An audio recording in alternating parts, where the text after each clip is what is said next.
What do you feel like you have to tell parents when they start talking to their kids? Because I think that there's a lot of fear that the parents have themselves, that even if they're trying to be as cool as a cucumber, they might transfer that fear onto their kid when they're talking about the food allergies, since they were the ones who witnessed the allergic reaction. And that's like a parent's worst nightmare, right? So, how do we kind of cool them down when they're trying to be cool for their kid? I mean, I'm a part-time psychologist.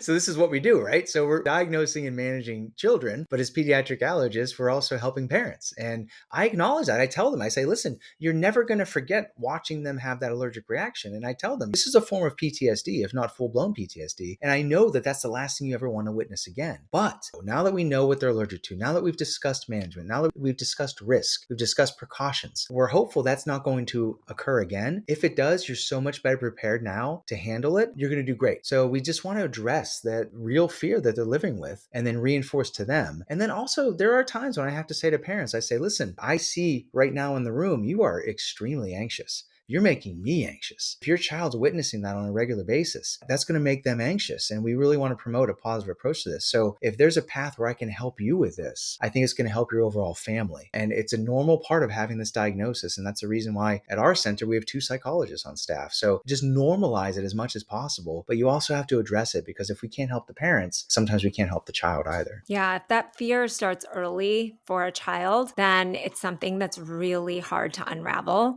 And I know we've all had cases like that where they are that 10 to 11-year-old that has totally become socially isolated, has so much fear and anxiety around eating, around other individuals other than their parents. And so I think watching out for early signs of that in your child is really important. And those can be things like, again, social isolation, not wanting to do things unless certain people are around, unless parents are around, not feeling comfortable going out to eat, those kind of things. We need to address those early on. And if those are becoming an issue, seeing a therapist as a family might be a good idea to address that early on so that it doesn't continue to become a bigger and bigger issue as time moves on.